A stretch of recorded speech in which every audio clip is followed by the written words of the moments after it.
What if I told you that your breakfast toast could have a say in your long-term brain health? Well, some really interesting new research has found a surprising link between carbohydrates and dementia, and it's probably not what you're thinking. So let's make this personal for a second. That sandwich you had, or that bowl of pasta, could it actually be influencing your brain's future?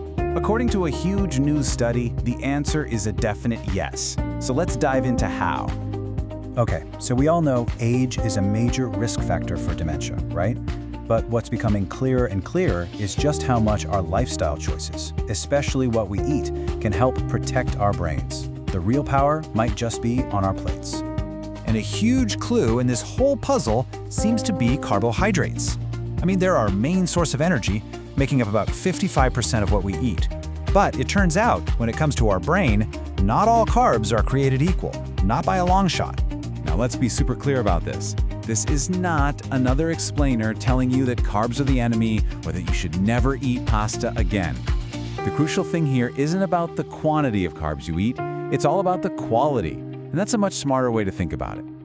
So to really understand this quality difference, we need to talk about one key idea, the glycemic index, or GI for short. I know, it might sound a bit technical, but trust me, it's a really simple and powerful way to understand how food affects your body. Let's break it down.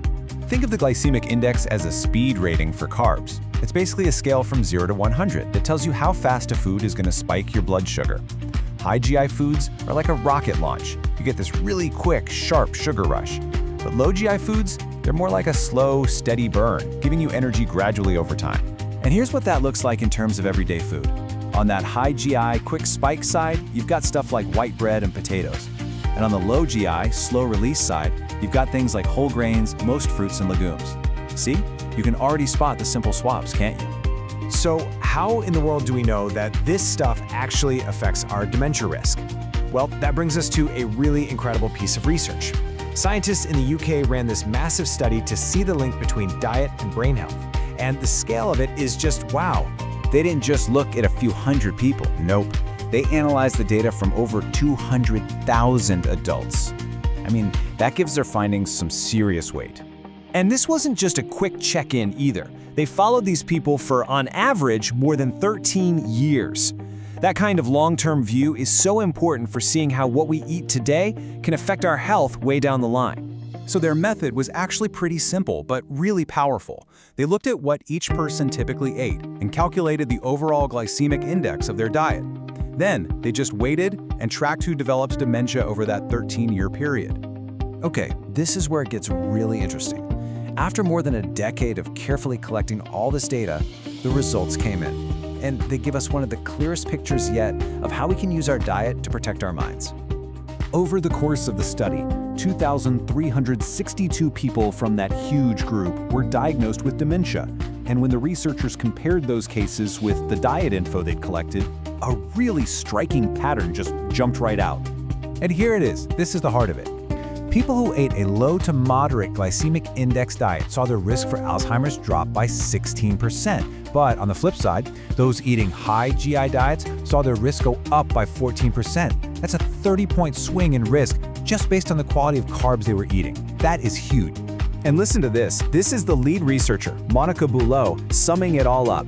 She says that a diet rich in low GI foods could literally decrease the risk of cognitive decline. You know, this isn't just a guess, it's a conclusion based on a massive amount of long-term data. So, the big question, right? What do we do with this information? How can we actually take this amazing finding and put it to work in our own lives? Well, the good news is, it's probably simpler than you're imagining. It really just comes down to this simple toolkit. Your strategy for a brain-healthy, low-GI diet can focus on these 3 powerhouse groups. Just bringing in more fruits, more legumes, like beans and lentils, and swapping over to whole grains. Those are the game-changing moves. See? It's not about some crazy restrictive diet. It's all about smart additions and swaps.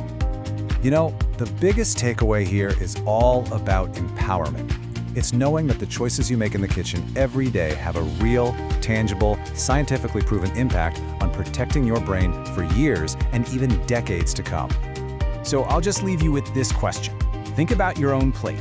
What's one simple, smart swap you can make today? Maybe it's choosing whole grain bread instead of white. Or maybe adding a handful of lentils to your soup. That one tiny change could be a really big step for your future brain.